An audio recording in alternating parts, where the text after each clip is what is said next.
Good morning, everyone. Thanks for joining us today for the Resource and Funding Engagement Series. We're going to get started in a minute. We've got folks still joining us, so give us another minute and we'll get on our way here.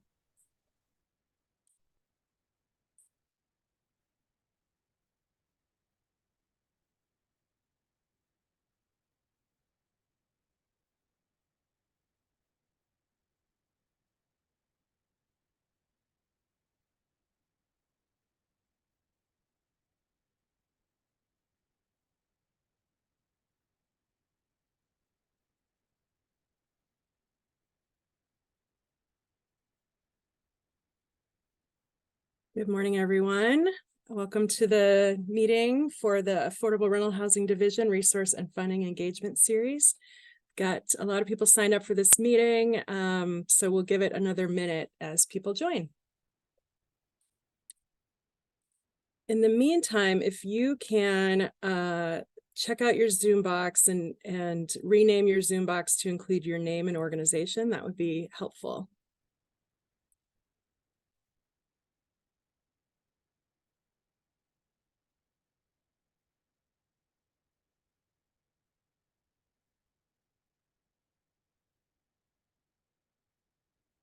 We have about 135 people registered, so only about 54 in the room so far. So I'm inclined to just give it another minute. So thanks for your patience. We'll get started at 10:03.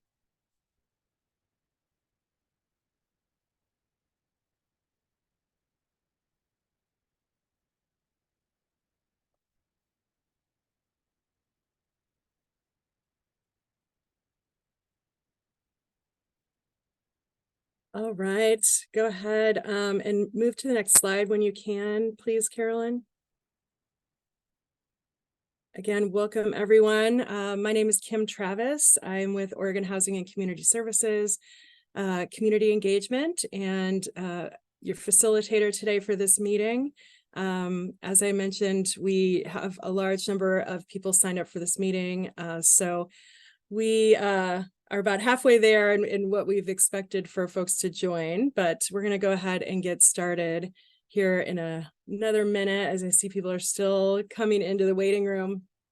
We really appreciate your participation in our meeting series.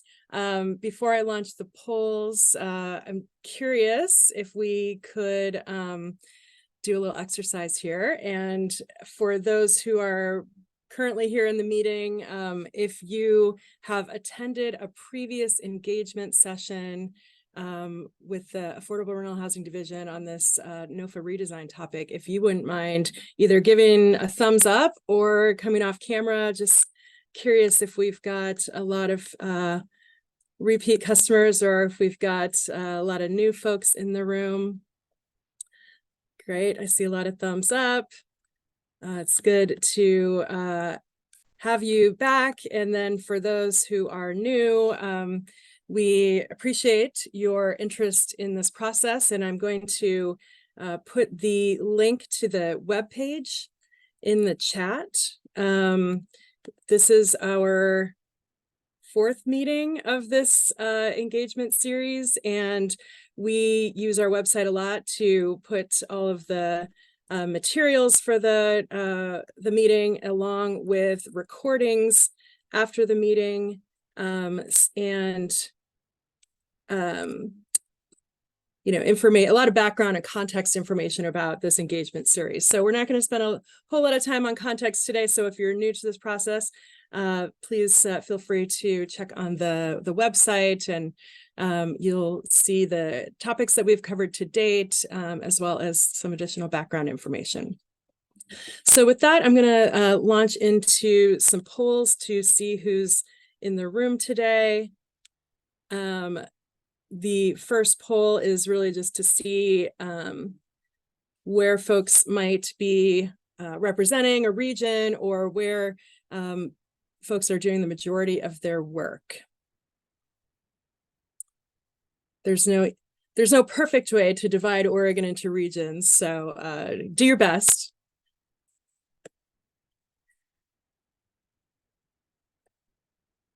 Stephanie in the chat. Yes, Southern Oregon coast. We appreciate that you're joining us here today, and hope that we have a good representation from around the state. Looks like we're missing a few regions here. Maybe and hopefully folks will join on as we go throughout this meeting. Okay. Got a few folks from Central Oregon, the coast, Willamette Valley, Metro, a lot of folks statewide. Going to go ahead and end this poll. Thanks very much for that. Oh, I didn't share the results. There, now you can see those results. Need to do some outreach to Eastern Oregon and get some of our partners out there. The next the next poll that I'm going to run here is just to see if you came to this meeting interested in a particular topic, or if you are just really here to learn all of it. Just curious, as we will be moving into smaller breakout rooms later in this meeting, and so just trying to get a sense for if we've got everybody that's planning to attend a particular breakout room. We want to try to balance out those spaces as much as we can. So interested to see if there is a particular topic that you're interested, or if you're interested in all of it.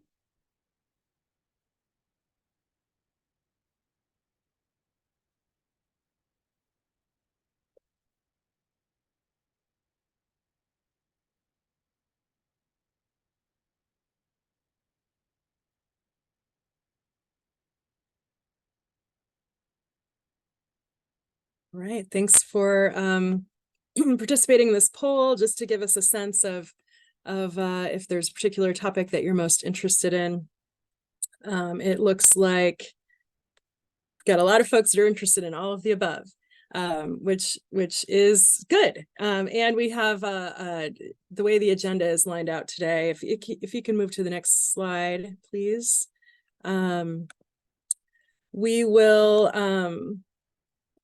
I'll run through some process agreements that we're using, and then we will have topic presentations. So we will be in the main session here, hearing about all 4 topics that we will then use for the breakout smaller group room discussions a little bit later in the meeting. I think we will have the breakout room discussions will be closer to around 11:20-ish, I think, is when we'll be moving into those breakout sessions. So we have quite a bit of time in this main session where you can hear about all of the topics from our presenters, our fabulous staff at OHCS that's been working to put together all these great informational sessions and specific questions that we're really seeking your feedback on as we consider changes to the funding allocation process. So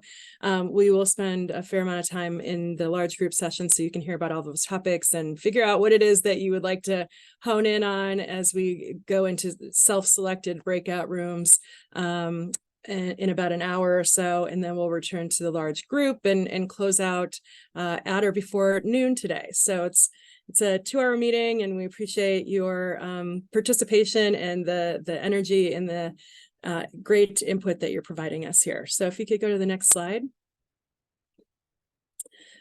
So as we are doing this external engagement and having conversations with you all, and hopefully having conversations among yourselves, we're really looking to follow some process agreements that OHCS staff and leadership are learning with our great instructors at the Center for Equity and Inclusion, as we look to address years of discrimination and systemic racism, recognizing white supremacy culture in a lot of our environments that we're working in, and looking to help foster an inclusive environment where all voices are heard and part of the process. So we are asking if you can practice those with us and stay engaged with us and speak your truth responsibly, listen to understand, be willing to do things differently and maybe experience a little bit of discomfort as part of that. And I think the hardest for me is really around the last bullet here, which is expect and accept non-closure. I think that, we often want to, have our questions answered right away or feel that we know the answers in the moment. And there are times when that's not going to be possible. So trying to, as much as we can, individually and collectively, just to understand that, we're in this process, and our commitment to you is to hear your input and take that input in as we consider decisions. And our commitment to you is to let you know how we're using your input as we make decisions, and throughout in the next few meetings of this process, to be able to kind of share back some of that feedback, to let you know how we're using your input in our decision-making process. So thank you in advance for practicing that these process agreements with us. And I think we'll go to the next slide here. Great. And so now we're just going to switch here. We've got about 82 folks in the room. As I said, we had about 135 registered, so we may see this fluctuate a little bit, but we're going to launch into hearing about the topics that we're going to discuss today, and then we'll move into presentations after that. So I'm going to turn it over to Natasha Detweiler-Davy. Hello, everybody. Thank you for being with us again this Thursday morning. I think I'm glad we will be recording this, so it'll be posted for anybody who can't attend live and wants to catch up on that conversation. So that is certainly the power of the internet and sharing things moving forward. So we are covering, kind of starting to get into the deep meat of the funding process. We've had, this is, I think, as Kim said, our fourth structured engagement in this format. We it was just was that just a couple weeks ago, we were in person with many of you at the Housing Oregon conference, which again, I just want to express my gratitude for that opportunity to be in person community and see so many of you and engage in some really great conversations to inform all of this. And across the board, our conversations from the first big conversations going through today have all and will all be really informing our next steps. We're taking kind of hitting 4 different big tracks of input here. We, in this last legislative session, did get new resources for a couple new funding sources. So want to kind of kick off doing the programmatic development around those with your input. We have a preservation framework conversation, as many in the preservation arena have followed and engaged with Michael Parkhurst, who has spent the last year or so developing a preservation framework for the first time for OHCS, and that is going to kind of be translated here to try to understand how we build and incorporate the I'm getting emails about somebody wanting to get in. Okay, incorporate into our funding process here. And so thinking about that also a little bit differently. Resource set aside. So where are we going? What groups, what areas need to have protected resources? So are we looking at urban and rural? Are there different population targets? All of those considerations that we need to reflect back in as we build our funding calendar. And then lastly, the equity and racial justice strategies. I just said last but not least, I think as we have been engaging in our internal equity work and really trying to expand the impact of state resources and public resources to facilitate equity and racial justice across the state, want to kind of be thinking about those structurally and systemically to make sure that we are best able to support and drive that work forward with our investments. So those are the big topics that we'll be taking on today. And I just wanted to reflect back. I know that we are kind of keeping the pace of rolling forward, bringing new topics into this conversation, into this space. And that is because this is a really complex, multifaceted process where we have both where do we need to spend money? How do we need to structure our application? How do we align and be good partners to you who are doing this work in community and to support that work? And so if it were a simpler issue, I think we would be doing this one at a time. We would have one conversation and then come back to say, okay, now we've figured this out and we're going to do it this way. Because there are so many layers to this, this is really an extended engagement process. We are actively both been doing the work of programming, extensive engagement for staff to be putting together all of, like, thinking through what are our key questions? How do we need, as we're thinking about making some recommendations around all of these different dynamics, what is the information we need to really hear, understand better, to be able to make that recommendation. So in all earnest fashion, there is no kind of final decision made that we are holding behind a door. I think though these are all real live input conversations. We do have, the fundamental pieces that have already been decided is we need to step away from the NOFA space. We need to do more work to support and grow a pipeline.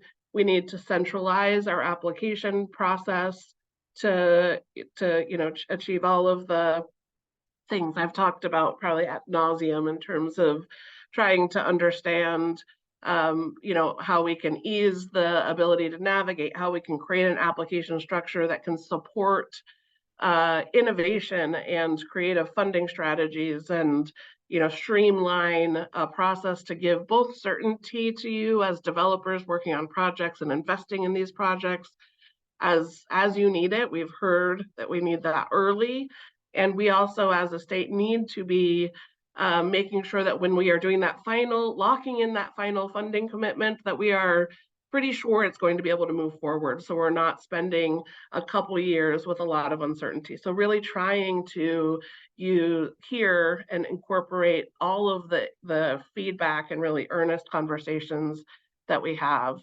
And the way that this will work, and this is, this is an extensive process. It's not one that we have all done a million times. And so we're building a bunch of it as we go.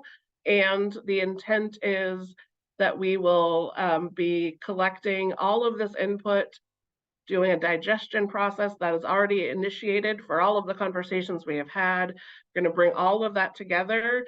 And then as we have input on each of these big pieces of it, we'll start to build the picture that reflects and can speak to the things that we have heard and what those critical pieces of input is. So I just kind of want to emphasize that we are not, that this is really, we really do need your input. We really do need to reflect in that final, I'm sure there won't be a final, but won't jump to a final recommendation, but to the next big recommendation about all of these pieces come together.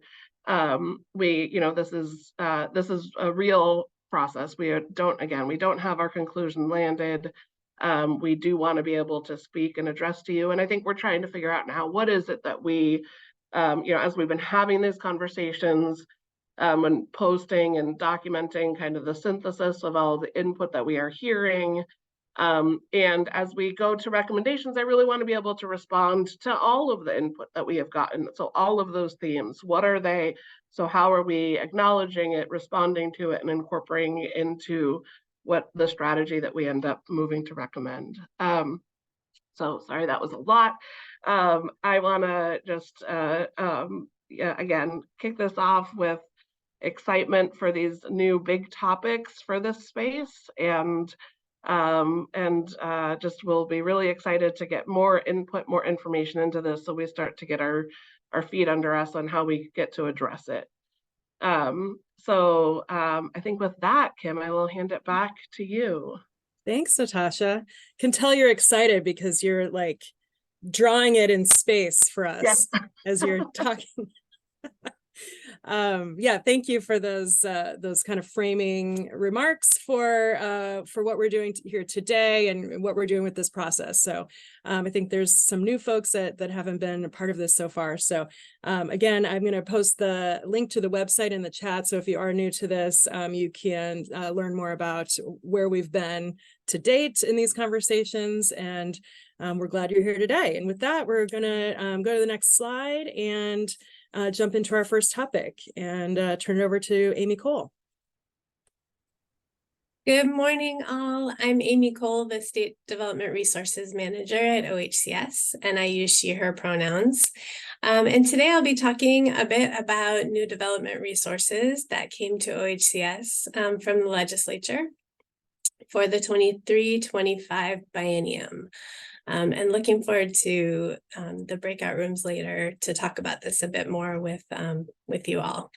Next slide. Okay, so the first thing I'm going to talk about is this isn't really a new funding source. It's a new use for an existing resource. Until now, OHTCs were only available to use in affordable rental development. But with changes that were made in the last legislative session, they can now be used for limited equity co-ops as well. And the work being done on this is being done by our homeownership division. And I've put the contact information for Talia Concravis, who can be contacted for just more information or what's happening with that. New uses, not sure totally how it's going to roll out or when, but it's exciting. So if you want more information, please get in touch with Talia, and we'll move to the next slide now. All right, the first resource I'll talk about is the risk mitigation pool, and this is specifically for permanent supportive housing, otherwise known as PSH. Typically, PSH units see a more intense level of damages, and this can impact a project's operating budget, as well as increase insurance costs if there are a lot of insurance claims. So this pool will be able to pay for damages in PSH developments that are in excess of normal wear and tear, with an eye toward decreasing the number of claims that owners file and helping to keep operating budgets viable.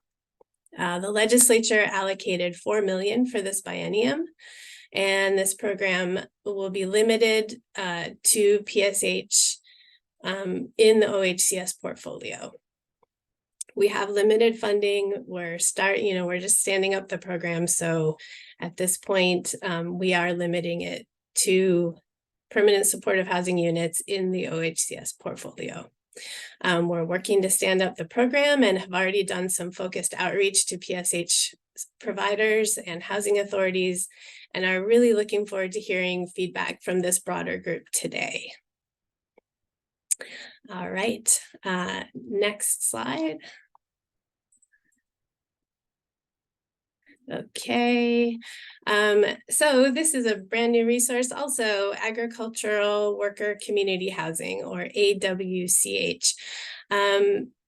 We are so appreciative of our partners, Farm Worker Housing Development Corporation, CASA, PCUN, and others who lobbied the legislature for this new resource, which is dedicated to improving housing options for farm workers. And in addition to the feedback we get today, we're working closely with the Agricultural Worker Housing Facilitation Team to center input from culturally specific organizations with regard to programming for the funds. So like I said, we have $10 million for this biennium. The funds must be granted and are for off-farm community-based housing for agricultural workers. The funds come with a number of prioritizations, which I've listed here, and I don't think I'll read them to everyone, but so as we work to stand this up, of course, we're taking all of the prioritizations into account. And so also really look forward to hearing feedback about what this program should look like. All right, next slide. All right, so when we get into small breakout rooms, these are the questions that we're looking to discuss. For the ag worker community-based housing, we're thinking about, should this funding be paired with the ag worker housing tax credit? Would like to know what your thoughts are on that. And what level of income should be the focus of the funding? Let's see, third, what thoughts on whether the funding should be used for multiple projects or should it go all to one project? And we also like to know your thoughts on whether any of the funds should be targeted for pre-development investments or should they all go to development? All right, next slide. All right, and questions that we're looking for feedback on for the risk mitigation pool. What are your ideas about geographic equity? This is a statewide pool, and we know that there are some areas of the state, specifically Portland and the metro area, that already have risk mitigation pools existing.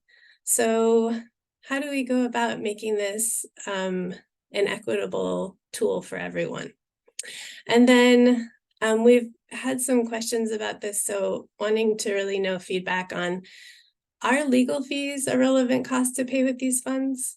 And of course, we're happy to talk about other questions and topics that you might have for discussion as well. All right, so with that, I'll hand it back to Kim and look forward to seeing everybody in breakouts. All right, thanks, Amy. We're getting a few questions in the chat, so we'll do our best to address those as we go, but we will have time before the breakout rooms. After these topical presentations, we will have a chance for clarifying questions to occur there live. So if you feel free to use the chat if you've got a question that you want to ask right now. We'll do our best to kind of field that and answer it. There's also the Q&A function as well, which is a great way to ask questions too, or hold your questions, and we'll have time after the presentations. So thanks for that, and we'll just keep moving along here and move on to Michael Parkhurst. Thanks, Kim. Yeah, my name is Michael Parkhurst. I use he, him pronouns. I'm the Preservation Program Manager at OHCS. Next slide, please. We're here to talk today about early thinking around implementing the preservation strategy framework just adopted by the Housing Stability Council. As you probably know, the legislature appropriated $50 million for preservation this biennium, more than we've had in some prior years, not nearly as much as we got last biennium, and clearly not nearly enough to address all of the preservation needs across the state. The four big priority categories established in the preservation strategy framework you're probably familiar with. We're not going to talk today really at all about manufactured home parks, the last one. That's kind of a separate category. We'll come back to that at some point. Today, we're really focused on the multifamily categories, which are projects that could lose federal rent assistance contracts, usually RD or HUD properties, projects with expiring affordability restrictions, a lot of LIHTC properties, but other kinds of things where the affordability restrictions are due to expire in the next few years. And then finally, projects that are already in the affordable portfolio that are at risk, either because they have serious physical challenges that have not been addressed, or financial viability issues that threaten the ongoing success of the project. Next slide. Sorry, next slide. There we go. It's worth reflecting just for a minute on how we got here and what we've done in the recent past. Funding for preservation has fluctuated from year to year. We do not have a dedicated funding source or really even an established baseline for how much can we expect. It's kind of, it's been sort of random depending on the success of our partners' ability to argue successfully in the legislative session, obviously the economy and everything else. We have mixed preservation in with all kinds of different funding sources. It's been an allowed use in many different kinds of NOFAs. I don't think it's controversial to say the scoring in those NOFAs has not always been very well tailored to preservation specifically. We had in the last biennium a couple of pool funds, sort of first come, first serve pools outside of NOFAs set up for acquisition and for light rehab. And we've heard from you that those were very valuable in some contexts. There are a lot of competing priorities in this space. This is a very complex space. There are no brilliant, perfect right answers or ways to balance all these priorities. There are some wrong answers and bad answers, but there's no one right way to do this that I'm aware of. You'd have a hard time convincing me there's a brilliant way to manage all these. It's just judgment calls really all the way down. And it's difficult for our partners to gauge their chances as they're applying for NOFAs of success or to plan for their own long-term asset management. It's been, I think, unclear to partners whether they're going to get help from the state or not. And I just want to acknowledge the important work that external partners have done to build a strong case for preservation for years and years to help us at OHCS build this framework and to get to the point we're at now, including NOAA, who manages the statewide steering committee, and then HDC has done a lot of really in-depth work with sponsors and shared what they're learning from that work. So I really appreciate that. Next slide. So we're talking about departing from recent practice. And I think a place to start in this conversation is we shouldn't be surprised by preservation challenges. We literally can make a list in all three of those categories I just described of pretty much all the properties, and should be able to anticipate and prioritize among those properties years in advance and adapt based on how much funding we have available. That's a pretty different approach. I want to reiterate what Natasha said a minute ago. No firm decisions have been made here. We are in early days of trying to figure out how to implement this strategy framework. We are not going through the motions. We really are listening to you and want to hear what you know that we might not be thinking about. So we are proposing, and I'll walk through at a very high level how we think this would work, establishing ranked and prioritized lists so that you and we have a lot more clarity and predictability about what's next in the queue for preservation. Next slide. I'm not a graphic design genius, obviously, but I was trying to come up with sort of an illustration of what would this look like. And since I'm not a graphic design genius, this is what I came up with, which is sort of defining three columns, one for each of the big categories of the federal project-based assistance, expiring properties, at risk of physical loss. And then within that, there are three levels of priorities. This is the way we're kind of thinking about this right now, defining in a really stringent, detailed way, what are the critical priorities? And that should be a relatively short list, because the intent here is really, within a given biennium, we're trying to say we want to address most or all of the things on the critical list right now, as soon as we can find the funding. One thing I didn't really address is I believe we'll layer together some other funding outside of that $50 million. We are in early days of that conversation and haven't made any decisions or commitments there, but I think other kinds of OHCS funding will come together with that 50 million. So we might have more than just the 50. We have thoughts or fantasies about the short session and whether we could get more preservation funding. But anyway, whatever funding we have, the idea here is we would start with things on the critical list. And I'll get to how we'll build that list in just a minute. I'm sure you're curious about that. And then once we've addressed all the critical properties, if there's any money left over, we'd move to the high priority list. Now, you're looking at this and you're probably thinking ahead, when are we getting to the medium priorities? And I think this is one of the arguments for this list is we are trying to signal to people how likely is it we're going to help you with your preservation challenge. And honestly, if you are on the medium priority list, you should look for other sources. A big part of the rationale for this is to communicate really clearly of how likely is it OHCS is going to be an effective partner for you with preservation challenges. Let's see if I skipped over, missed anything here. We might actually structure these in a way that ultimately it's one list. There's a way to build the criteria in a way that could span or bridge all three categories. So it might not be three separate lists. In any case, whether you're merging the criteria or merging the three different lists, you have a merging challenge that is not simple about how do you compare these trade-offs of very different categories. Is this apple more important than this orange? That's a really difficult conversation, and it's not going to get easier. There's not a magical way to resolve that, I don't think. Next slide, please.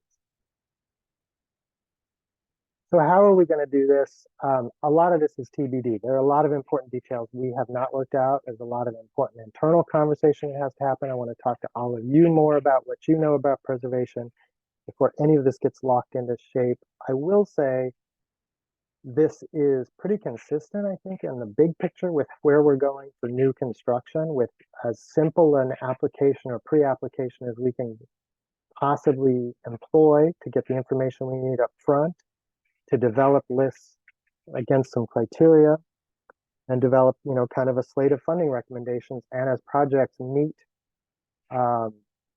thresholds around readiness and all the other thresholds we would apply to any other OHCS project, get them sort of in the pipeline for funding and start wrapping funding mix around the project and get it moving. I thought maybe we could do a lot of this with just the information we already have, and quickly was reminded we don't have the information we really need for this. And that wouldn't work with situations where a new buyer is coming in to acquire a property, and so that we are going to need some kind of a pre-application or nomination type process for you to tell us you want to be on the list with this project. This is the idea here. I think that this is implicit, but worth making explicit. There would be an update process. This is not a static thing that we make one time and that's the end. We need to be able to review it and update it and let new projects get in the list. And the idea is from biennium to biennium, if you're on the critical list and we don't get to you this biennium, you are early in the queue for the next time we have funding. That's the concept. So if you're on the critical list, you're on the critical list until we fund the project, or you don't want to do it anymore for some reason, or some other material condition changes for the project such that it's not really a critical project anymore. Let's talk, this might be the next slide is probably the most important slide in the deck. Why are we doing this? What are the advantages? I think there's some pretty massive advantages, especially if you think back to how we used to do things. I don't think we were taking a very strategic approach. We weren't really able to say with a straight face, we were getting to our highest, most important properties first. It was a little bit, I don't want to say random, but that, things came in, we made decisions based on a pile of applications at any given time, and there were really important projects that just never rose to the top of the list. So this is an attempt to really see what are the most important projects, and let's make sure we take care of those. We want to move away from the labor-intensive, completely uncertain, competitive NOFA type process that you've been doing. I don't think that's served preservation partners very well. And again, the critical high, medium categories give you and us a lot more clarity and transparency, especially around things we are unlikely to be able to help with in the near term. If you're on the medium list, it's probably telling you, unless the legislature showers us with a lot more funding, we're not getting there anytime soon if we do this the way it's intended. The other thing that I think is really huge here is we're building a really strong, clear case to the legislature and other partners about the need and exactly how we would deploy additional funds. If you give us 3 times as much money, we could spend it all, and here are the exact list of projects we would spend it on. I think it also helped us with some of the recent issues we've had with the mad scramble at the 11th hour to save a property that we're going to lose because affordability is expiring and it's at the brink of going to market. I hope that this kind of a process makes that situation less likely or less common. Next slide. So obviously we're interested in lots of feedback here. I think some obvious questions are, what are your thoughts about this kind of an approach? I know you will have a lot of questions, and a lot of them will focus on the criteria. And I think some of the criteria are really obvious. We're going to have some issues around geographic equity, equity and racial justice are going to be core concerns. Really, the impact of tenants is going to be front and center. What happens to tenants if this project goes to market or gets sold? What are the other housing options that those folks can realistically access? Other questions for you to think about and give us some direction on: would priorities like this really accomplish what we're hoping? Would they give you the kind of guidance so that you can plan effectively around preservation issues you're facing? Do you have thoughts, question number 2 here, on how OHCS could approach balancing rapid deployment of resources with making sure they're focused on the highest strategic priorities? And then as we center what we're calling for now vulnerable categories of tenants, there's some really obvious populations there: extremely low-income folks, Black, Indigenous, and people of color, people with disabilities, maybe seniors, immigrants and refugees. You could argue, I think there's some real evidence to argue that women with small children as tenants face serious barriers in the housing market. Are there other things that might not be obvious or that we should really consider or bear in mind as we put a lot of emphasis on vulnerable tenants?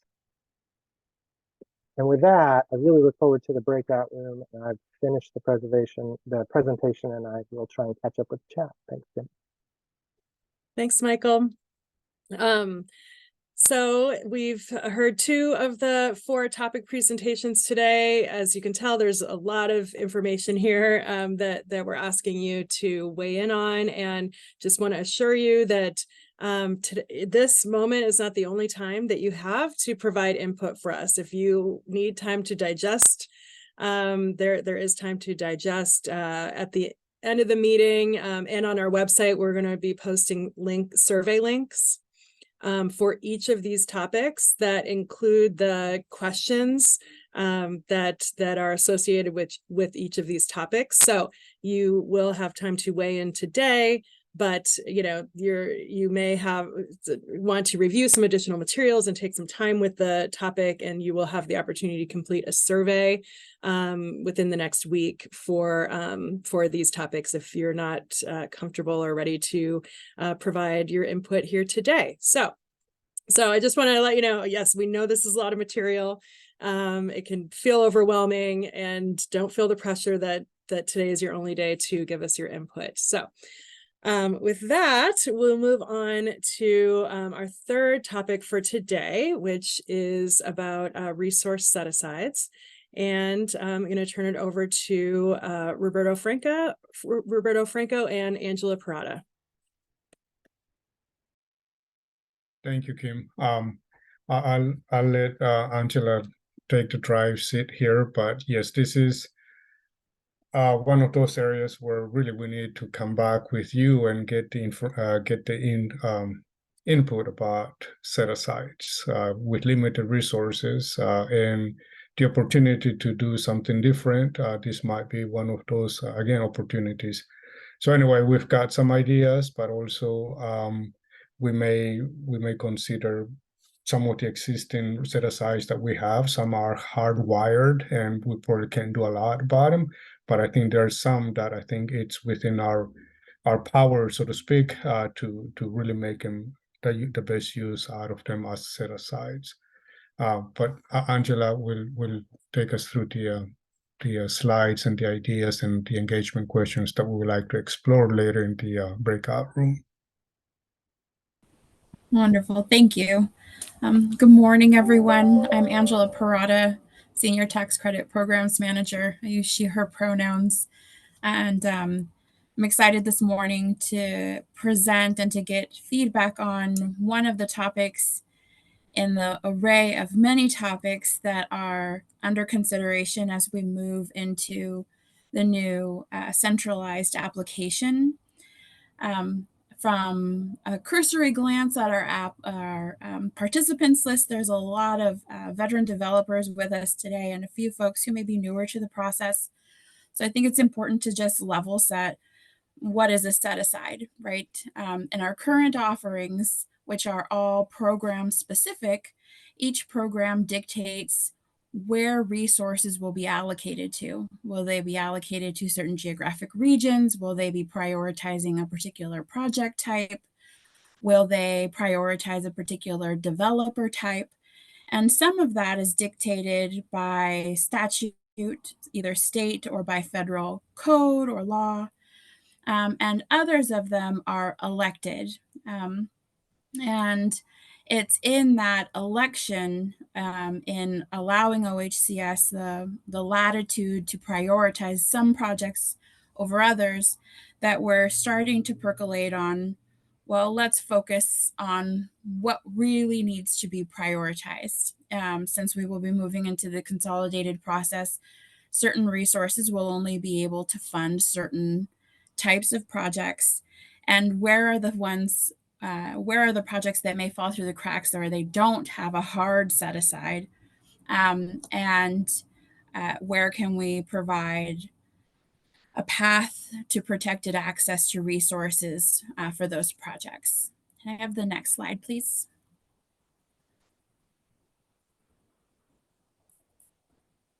Great, thanks. So, for example, our LIFT program currently makes 50% of its resources available for rural projects. This is not mandated in legislature, but it's mandated in the congressional intent of the investment. So there's some latitude there in terms of what does that manifest? How does that manifest as we continue forward into a centralized offering? And the same is true for Home ARP, which carved out balance of state counties. And in the 9% program, we have additional set-asides that are not mandated by code, like our 25% set-aside for preservation and our 10% set-aside for tribal lands projects. So then the question becomes, how can we streamline these set-asides to better reflect and strengthen our policy priorities, acknowledging that the alignment would allow for a greater impact of investments? And I think we're looking for feedback in terms of how have folks been navigating the current set-asides, where do they see opportunity for additional alignments, and where have set-asides maybe gone awry? I think for program managers and coming together and really having conversations about the way that it's been successful and in ways it's not been successful.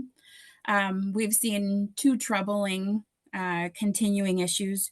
One is in creating inadvertent competition between projects that are prioritized policy marker. Additionally, because set-asides inherently have centered on the allocation of resources, we have had set-asides that don't have enough resources assigned to them to fully fund a project. And this has been primarily a problem in the 9% cycle with the amount of divisions we're making in those available resources. So could I have the next slide, please? So the current thinking, it says proposed update, and that's really just to help frame the conversation as we engage today. I will say that that really is like ruminating, really interested in getting folks' feedback on, so what does this look like and how can it look different? Where we've seen percentages of resources by program type, we're considering potentially a minimum number of projects to any given set-aside.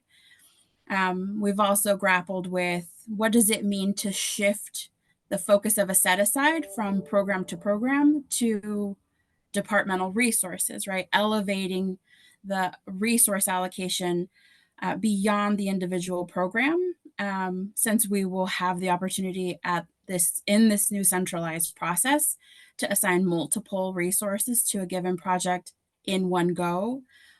What would that look like? Potential benefits are that we would have projects that really focus on what communities need versus where they're best or likely to be funded. It also essentially guarantees that we allocate resources at a minimum to those projects that are prioritized. Next slide, please.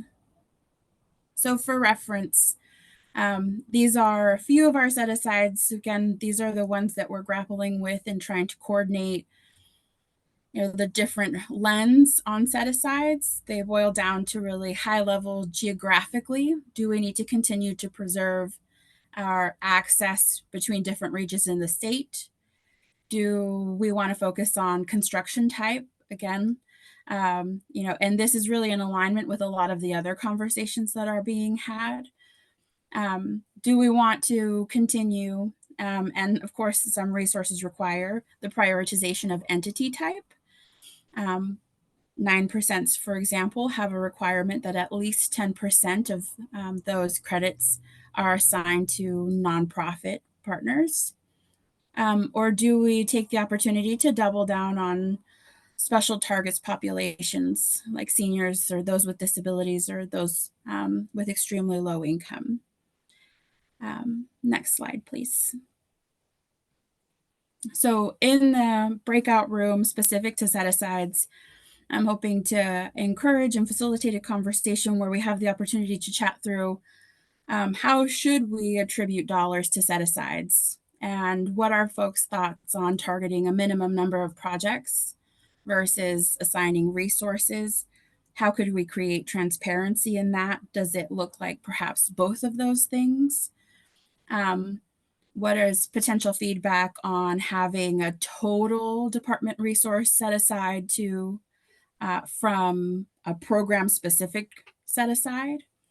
And of the set asides that are not state or federally mandated, which we'll continue to monitor and to assure that we reach the set asides for, what should we focus on with the additional priorities that we bake into our set asides? I think lastly, and again, these are really kind of high level questions. We'll see how the conversation develops, but in general, I think that all of us see set-asides as a way to protect access for certain types of projects or developers, and who should we be prioritizing. And I think that that's our last slide. So I'm going to hand it back to Kim. Yeah. Thank you, Angela.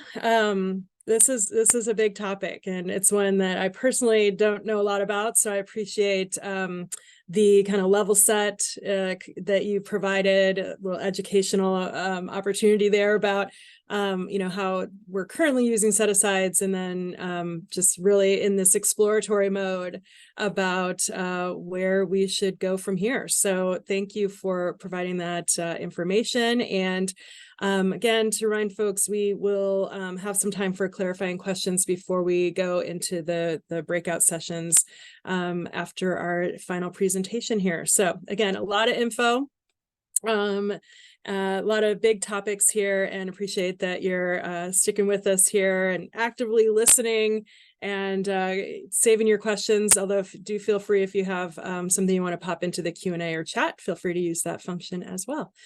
So we will move on to the fourth topic today, and then we'll pause and have some live conversation and clarifying with y'all, and then move into breakouts. So with that, I'm going to turn it over to Ty Dunson-Strain.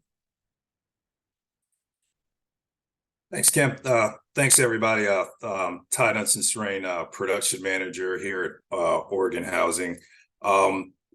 Wanted to just open it up and just say, thanks everybody for continuing to participate in this process. These are all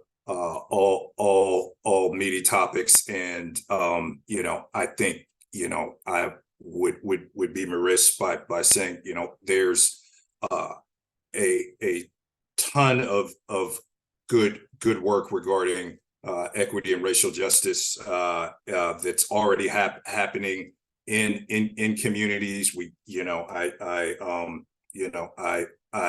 have the opportunity to sort of reimagine what the as a state HFA resourcing BIPOC organizations, serving BIPOC tenants, and you know, it is a journey, and we'll acknowledge that culturally specific organizations throughout the state have been doing this work, and we want to you know, just as a you know, as a philosophy, not unintended set up processes or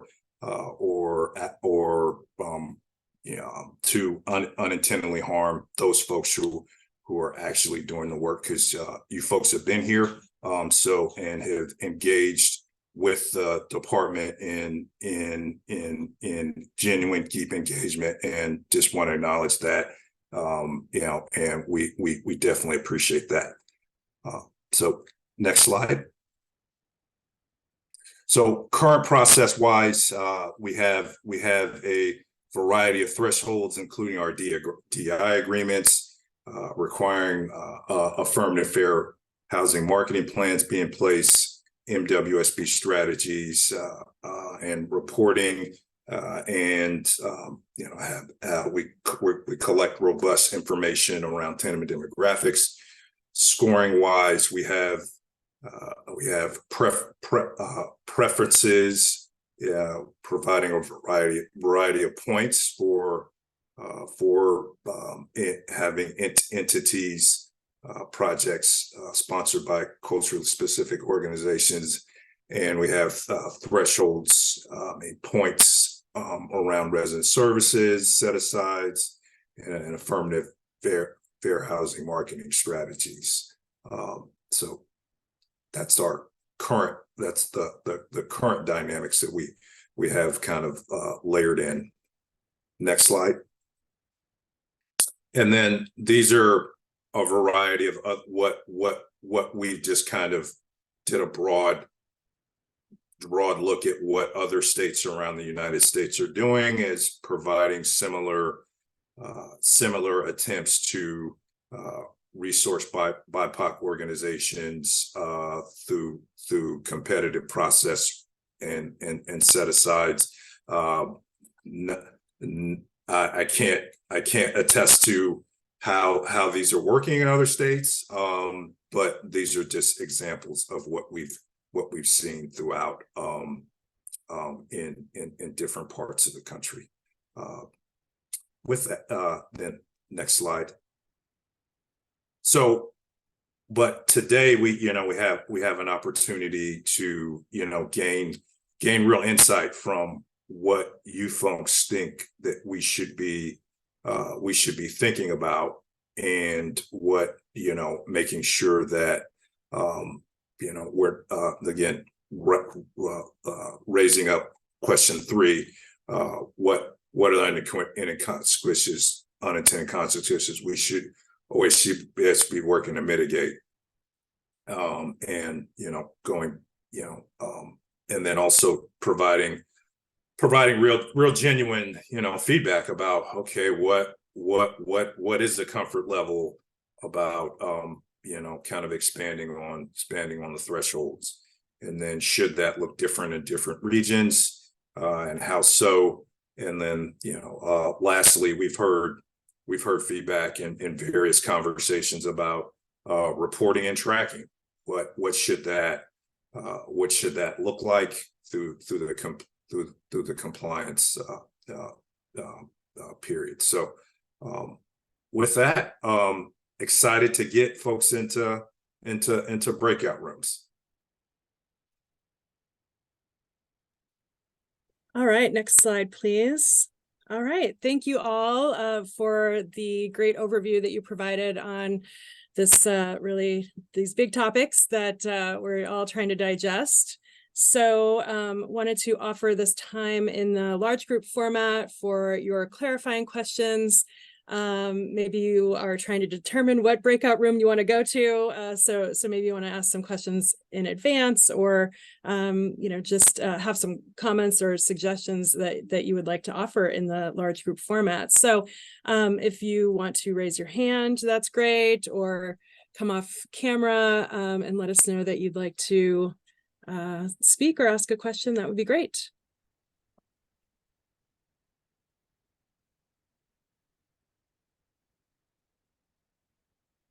Go ahead, Jillian. Hi, on the set-asides question, I was wondering if OHCS has been able to determine how many PABs would be available to pair with those resources. Yeah, I know that that's like part of this long-term planning, but it does help kind of, for me anyway, kind of guide the conversation about set-asides. All right, team, Roberta or Angela? Yeah, I can take a swing at it. PABs are, so we're currently have an open cycle for next year's slated closings. We have not discussed yet how do I want to say this better? We're trying to work out integrating tax credits into this new process. And even like, that's like a whole day conversation that could happen. I know it was a big question. It was a huge question. So I feel like the cleanest answer is that we're open to feedback, considering making the assumption that we do get them integrated.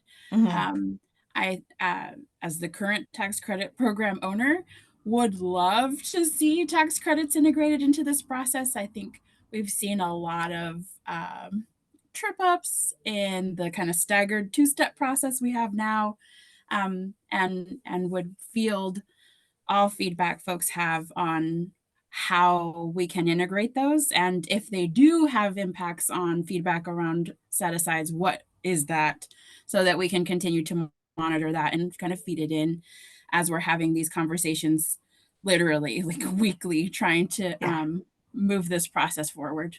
Yeah, I know the PABs is a big conversation. So thank you for that guidance. That does help.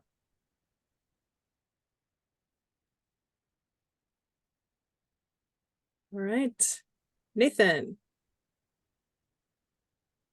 Hi, everyone. Good morning.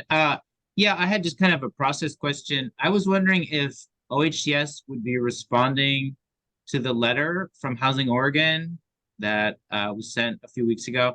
I was only able to stay for a little bit of the in-person session at Housing Oregon conference, so I don't know if it was addressed there, but a number of us signed that letter. I think Jillian helped draft it and others.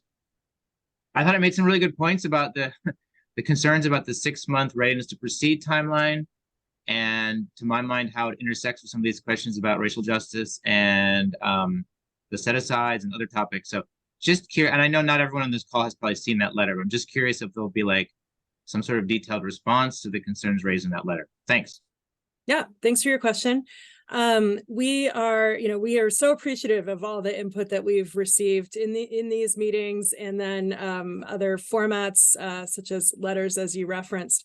We're not able to sort of respond in the moment on the specific questions that were raised around readiness, as we're still digesting that and looking at that as we consider some of these other questions internally ourselves. So we're looking at providing some reflections and some of the kind of summary of what we've heard and what we're doing with that information, how that information is guiding our process during the November 9th meeting. So that's our recap meeting that's scheduled. So we are working through all of these topics and continuing to sort of collect input along the way on these topics, and then using that meeting on November 9th to share back with you how your input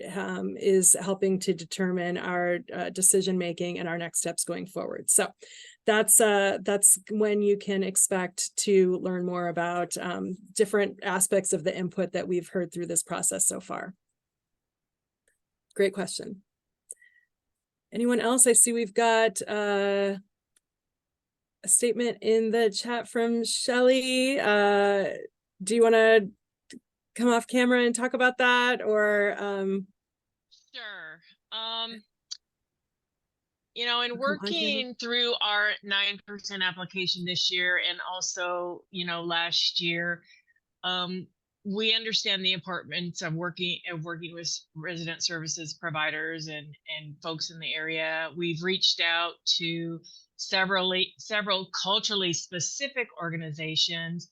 And I actually did this year, I'm working on the 9% application, and I talked specifically to 2 organizations, one in Lane County and one in Deschutes County. They seemed real excited about our project, wanting to work with us.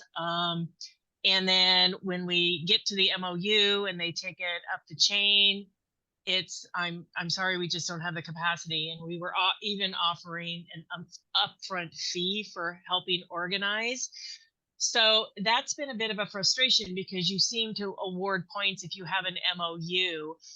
I'll be identifying this scenario in our application so that you know of our attempt. But I think one of the important things for barriers to affordable housing is getting the word out in the community in the first place that there is housing out there. We'll continue to do that. We're going to work with these folks without an MOU and just, you know, let them know about our project, when we're leasing up, understand affordable housing and how you qualify. But I just think when you're pointing these categories and we don't necessarily maybe have enough organizations for the whole development community to work with, it puts you at somewhat of a disadvantage, and we're trying. So, I mean, if we're able to share with you who we talk to, specifically the names and the organizations, and that you take that into account of our attempts, I just think you need to understand a little bit of the unintended consequences until we get a handle on how many organizations are culturally specific, how many are responsive, who has capacity to really do this work with partnering with us.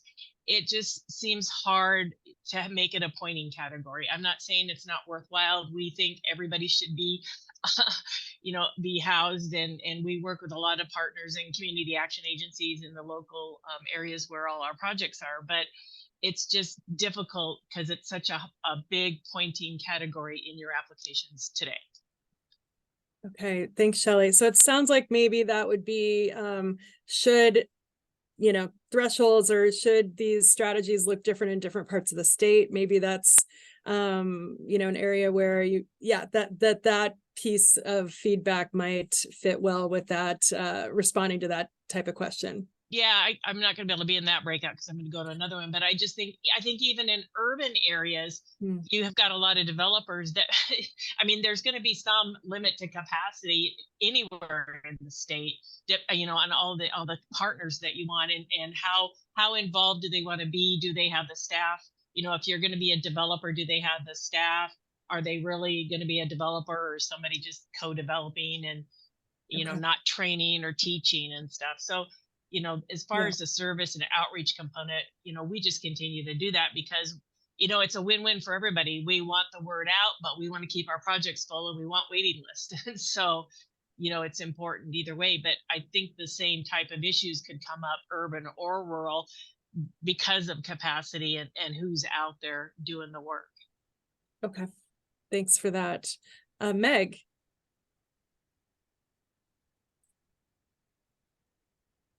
Thank you, Kim. Can you hear me? Yep.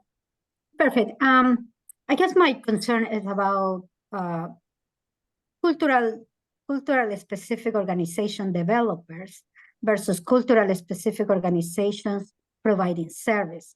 Two differences, and how we are going to make sure, obviously, that both entities are considered into housing. But, my concern is that most of the cultural specific developer organization has been working in development in case of FACC, for more than 30 years. And here we are again competing with private developers now reaching out to cultural specific organizations dedicated to the services. And we are not getting our applications approved. And an analysis that I'm doing is since that for 5% investment that Oregon Housing Community Service did in cultural specific developer organizations last year, this year is at 4%. So we are seeing a reduction in there. again, I definitely understand the situation where Shelley is, and I agree that there are areas that where cultural specific service organizations will be able to reach that we might not. I say, because I haven't, you know, I would like to see what those partnerships looks like. But I want to make sure that we understand that we are looking into two different kind of cultural specific organizations here. Thank you. Thanks, Meg. Great, great dialogue here. Anyone else with some clarifying questions before we open up the smaller group breakout rooms? Or are we ready to dig in? And we'll see. Again, hopefully we've got some balanced breakout rooms for the 4 topics that we covered today. So again, the new funding sources that Amy Cole discussed earlier, which includes agricultural worker housing, a new fund, as well as the PSH risk mitigation pool. So that will be a breakout room. We have a preservation breakout room with Michael Parkhurst, resource set-asides with Roberto and Angela, and equity and racial justice strategies with Ty and Kimie in that breakout room. These breakout rooms will be 30 minutes long, and they will have the format of having an easy retro board. So we'll put that link in the chat, and you can, add your responses to questions there. But we also really encourage, dialogue with your peers in the breakout room, as well as these are big topics. There's no, in some cases, there's a lot of nuance, right, in the direction that we go. And so to be able to foster that kind of environment in these breakout rooms where there's really good, healthy exchange between you and your colleagues. So that's what we're looking for. And just to remind you that we will be recording in the breakout rooms. So if you're picking a breakout room, but like really wishing you could go to all the breakout rooms, you'll be able to watch recordings of the breakout rooms that you're not able to attend, and then have access to complete a survey that has those same questions that we're collecting live in the breakout room. So I see we've got some chats. And let's see, I want to make sure we get to all of the questions here. Peter Hanley question about community engagement folks. And I think, Peter, you might be referring to the new positions that we're still in the process of creating, which are technical advisor positions. So we are still in the process of working on the HR paperwork around some of the positions that we got in the latest legislative session. So we do not currently have those staff on board yet, but appreciate I think the thought and the line of thought you're thinking about is, how do we engage more broadly with the culturally specific organizations, culturally specific developers, and try to get some technical assistance there. But I don't want to put words in your mouth, but just we have not hired yet for those positions. So with that, I think we will go ahead and I'll open up the breakout rooms. I'll be rotating around and providing some assistance as we go. So with that, let me go ahead and open all the rooms, and we'll see you back here in about 30 minutes.